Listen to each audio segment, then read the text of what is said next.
Hello friends, आज मैं सामान्य ज्ञान मतलब जीएस जीके के 50 इम्पोर्टेंट क्वेश्चन को लेकर आया हूँ। और मैं 50 वो क्वेश्चन लेकर आया जो हर एग्ज़ाम में मोस्टली पूछे गए हैं। तो एक एक करके क्वेश्चन को सारे देख लीजिए, जिससे आपके 10 से 15 क्वेश्चन आने वाले एग्ज़ाम में कंप्लीट हो जाएं। तो आइए एक एक करके क्वेश्चन को देखते हैं, सारे 50 एग्जाम। किस संविधान संशोधन द्वारा मत देने की उम्र आयु 18 वर्ष की गई? तो 61वें संविधान संशोधन अधिनियम 1989 के द्वारा मतदान की उम्र 18 वर्ष की गई। टिटिकाका झील कहाँ स्थित है? तो टिटिकाका झील स्थित है पेरू और बोलिविया में टिटिकाका झील स्थित है। अंध महाद्वीप किस महाद्वीप को कहा जाता है? तो अफ्रीका महाद्वीप को अंध महाद्वीप कहा जाता है। कंप्यूटर को हिंदी में क्या कहते हैं? संगणक। तो कंप्यूटर को हिंदी में संगणक कहा जाता है। ये मैं 51 क्वेश्चन लेकर आया, बहुत इंपॉर्टेंट क्वेश्चन है। इनको सभी रट लीजिए, क्योंकि बीएड एंट्रेंस एग्जाम या किसी का भी एग्जाम होने वाला हो तो उनके लिए रामबाण वीडियो है। राष्ट्रपति पद के लिए चुनाव के लिए निर्वाचन मंडल में कौन शामिल होता है? तो राज्यसभा, लोकसभा और राज्यों की विधानसभाओं के जो निर्वाचित सदस्य होते हैं वो राष्ट्रपति चुनाव के लिए क्या होते हैं? शामिल होते हैं। तो राज्यसभा, लोकसभा और राज्यों की विधानसभाओं के जो निर्वाचित सदस्य होते हैं वो राष्ट्रपति का चुनाव करते हैं। भारतीय थल सेना के प्रमुख भारतीय सेनाध्यक्ष कौन थे? तो भारतीय थल सेना के प्रथम भारतीय सेनाध्यक्ष थे जनरल के.एम. करियप्पा। इतिहास का जनक किसे को कहा जाता है? तो हेरोडोटस। हेरोडोटस को क्या कहा जाता है? इतिहास का जनक कहा जाता है। या इतिहास के रचयिता कौन है? हेरोडोटस। भारतीय संविधान सभा की प्रारूप समिति के अध्यक्ष कौन थे? डॉक्टर भीमराव अम्बेडकर। डॉक्टर भीमराव अम्बेडकर भारतीय प्रारूप समिति के अध्यक्ष थे। विश्व का सबसे गहरा गर्त कौन सा है? तो विश्व का सबसे गहरा गर्त है मेरियाना गर्त। इसको ये कहाँ है? प्रशांत महासागर में स्थित है। सत्यार्थ प्रकाश की रचना किसने की? सत्यार्थ प्रकाश की रचना की है स्वामी दयानंद सरस्वती ने। उत्तरी ध्रुव पर पहुंचने वाला विश्व का प्रथम व्यक्ति कौन था? Robert Perry. ये कहाँ के रहने वाले थे? संयुक्त राज्य अमेरिका के रहने वाले। तो जो उत्तरी ध्रुव पर पहुंचने वाले विश्व के पहले व्यक्ति थे, कहाँ के रहने वाले थे? ये यूएसए के। गोबी मरुस्थल कहाँ स्थित है? मंगोलिया में। तो गोबी मरुस्थल स्थित है मंगोलिया में। रेगिस्तान का जहाज किस जानवर को कहा जाता है? तो ऊँट को। ऊँट को रेगिस्तान का जहाज कहा जाता है, क्योंकि ये रेगिस्तान में चलने वाला ही जानवर है, इसलिए इनको क्या रेगिस्तान का जहाज कहा जाता है। क्योंकि इसके पैर क्या गद्दीदार होते हैं, इसलिए रेगिस्तान में आराम से चल सकता है। किस महासागर को प्यासा महाद्वीप के नाम से जाना जाता है? अटलांटिक महासागर। अटलांटिक महासागर को प्यासा महाद्वीप के नाम से जाना जाता है। सवाना घास का मैदान कहाँ स्थित? अफ्रीका में। तो अफ्रीका में सवाना घास के मैदान स्थित हैं। मैंने घास पर ही एक इम्पॉर्टेंट वीडियो बनाया था, जाकर अच्छे से देख लें, क्योंकि विश्व के प्रमुख घास के मैदान एग्जाम में पूछे जाते हैं। भारत के राष्ट्रपति पद पर निर्वाचित होने की न्यूनतम आयु कितनी वर्ष है? 35 वर्ष। 35 वर्ष का व्यक्ति राष्ट्रपति चुनाव लड़ सकता है। बेकिंग सोडा का रासायनिक सूत्र क्या है?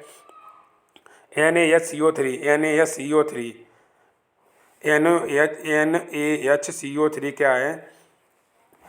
सोडा का सूत्र है। भारत का संवैधानिक प्रधान कौन होता है? राष्ट्रपति। तो भारत का संवैधानिक प्रधान होता है राष्ट्रपति। ओलंपिक में पदक जीतने वाली प्रथम भारतीय महिला कौन थी? कर्णम मल्लेश्वरी। ओलंपिक में जिन्होंने पहला मेडल जीता था वो कौन थी? भारतीय कर्णम मल्लेश्वरी ओलंपिक में पदक जीतने वाली पहली महिला थी। विश्व का सबसे ऊंचा पठार कौन सा? तिब्बत का पठार, जिसको क्या पामीर के पठार भी कहा जाता है, और विश्व की छत भी इसको कहते हैं। तो तिब्बत का पठार विश्व का सबसे ऊंचा पठार है। किस भारतीय नेता को भारत का लौह पुरुष के नाम से जाना? सरदार वल्लभ भाई पटेल को लौह पुरुष के नाम से जाना जाता है।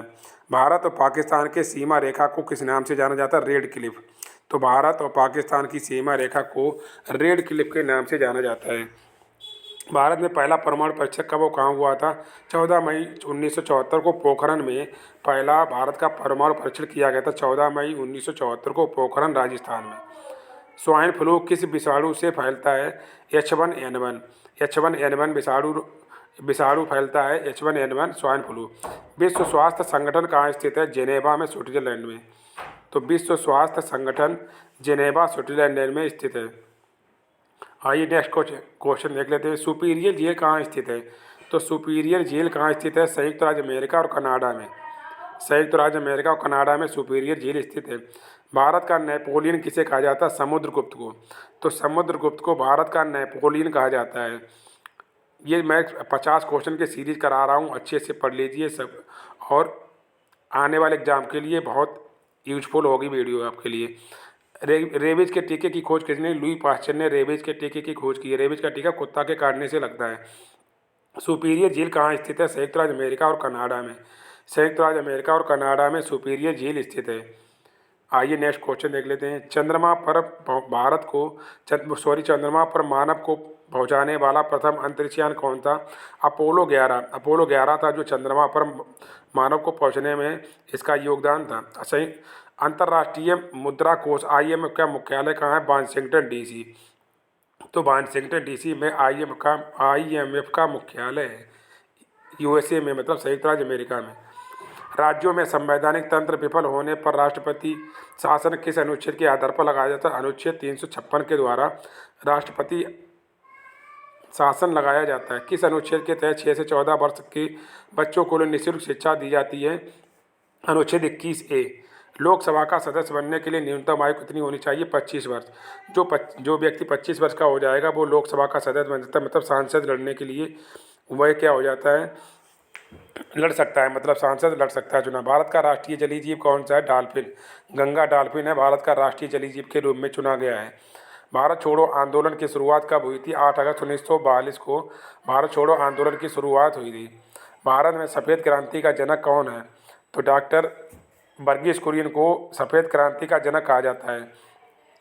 यह दुग्ध उत्पादन किसके द्वारा किया गया? दुग्ध उत्पादन जो किया गया तो वो क्या? डॉक्टर वर्गीस कुरियन। रामकृष्ण मिशन की स्थापना किसने की? स्वामी विवेकानंद ने। स्वामी विवेकानंद ने रामकृष्ण मिशन की स्थापना की। किस देश को उगते सूरज की भूमि कहा जाता है? जापान को। तो जापान को उगते सूरज की भूमि कहा जाता है, जापान को। और रामकृष्ण मिशन की स्थापना किसने की? दयानंद सरस्वती ने। सीमांत गांधी के नाम से किसे जाना जाता है? खान अब्दुल गफ्फार खान। खान अब्दुल गफ्फार खान को सीमांत गांधी के रूप में जाना जाता है। United Nations children education end fund, मतलब यूनिसेफ का मुख्यालय कहाँ है? न्यूयॉर्क में। ये मुख्यालय जो इंटरनेशनल मुख्यालय, ये भी बहुत एग्जाम में पूछे जाते हैं। तो यूनिसेफ का मुख्यालय कहाँ है? न्यूयॉर्क में। अगर किसी व्यक्ति के शरीर में हीमोग्लोबिन की कमी हो जाए तो उसे कौन सा रोग हो जाता है? एनीमिया रोग। हीमोग्लोबिन की कमी से एनीमिया रोग शरीर में हो जाता है। आइए नेक्स्ट क्वेश्चन देख लेते हैं। एनीमिया रोग से किसके द्वारा होता है? लोहे की कमी से भी एनीमिया रोग होता है। किस क्षेत्र को विश्व की छत कहा जाता है? तो पामीर के पठार को विश्व की छत कहा जाता है। विश्व की छत पामीर के पठार को कहा जाता है। ये सबसे ऊंचा पठार भी है। पोलो खेलते समय किस भारतीय बादशाह की मृत्यु हो गई? कुतुबुद्दीन ऐबक। कुतुबुद्दीन ऐबक की पोलो खेलते समय इनकी मृत्यु हो गई थी। संविधान सभा ने राष्ट्रीय ध्वज के डिजाइन को कब स्वीकृत किया था? तो 22 जुलाई 1947 को राष्ट्रीय ध्वज की डिजाइन को स्वीकृत किया था। 22 जुलाई को झंडा दिवस के रूप में भी मनाया जाता है।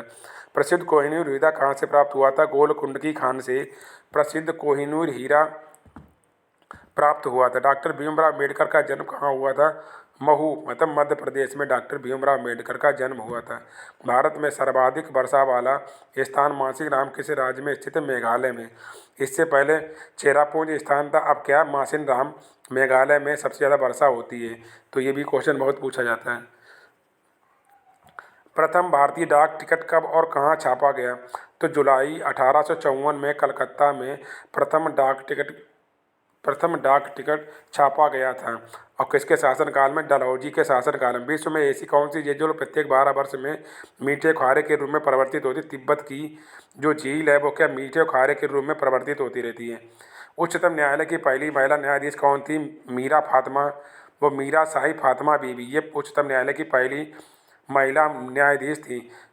तुलुबुल परियोजना किस नदी पर स्थित है? झेलम नदी पर तुलुबुल परियोजना स्थित है। तो मैं ये 50 एग्ज़ाम के लिए, मतलब 50 एग्ज़ाम के लिए, मतलब क्या क्वेश्चन लेकर आया था जो अच्छे से आपने पढ़ लिए होंगे। एक दो बार वीडियो को रिपीट कर लेंगे तो अच्छे से 51 क्वेश्चन मतलब आपके अच्छे से तैयार हो जाएंगे। अगर मेरा वीडियो अच्छा लगा हो तो लाइक शेयर कीजिए, सब्सक्राइब कीजिए। मिलते हैं नेक्स्ट वीडियो में। जय